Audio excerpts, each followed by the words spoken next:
À chaque nouvel an, nous avons l'habitude de présenter nos meilleurs vœux. Et le nouvel an est une notion relative. Et cela dépend du lieu où nous nous situons et des peuples avec qui nous sommes.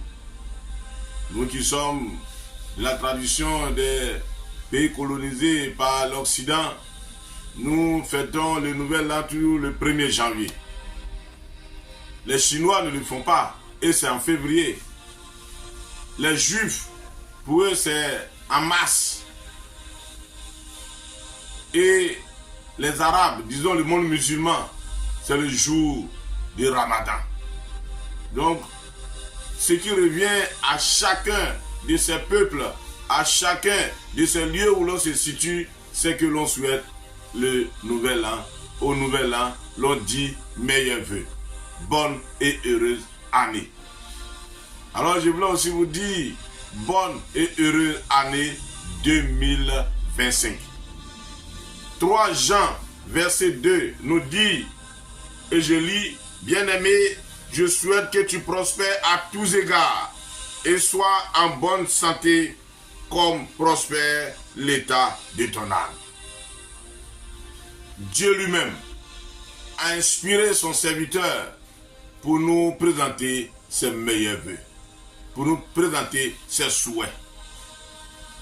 Peut-être que pour lui, ce n'était pas au début de l'année, c'est continuellement dans notre vie. Mais ce n'est pas moins un souhait, c'est aussi des souhaits. Il dit, je souhaite que tu prospères à tous égards. C'est que tu connaisses le succès, tu connaisses la réussite dans tout ce que tu entreprends. Et que tu sois en bonne santé, comme prospère l'état de ton âme. Nous avons l'habitude de dire, meilleur vœu de prospérité, meilleur vœu de santé, longévité, de bonheur. Mais il y a un vœu que la parole de Dieu nous souhaite, déclare ici, l'état de ton âme. Que l'état de ton âme prospère. Ça veut dire que ta communion avec ton Dieu soit au bon niveau. Que ta communion avec ton Dieu soit parfaite. Que ton âme soit en état de glorifier ton Dieu. Que ton âme te mette en situation d'être agréable à Dieu.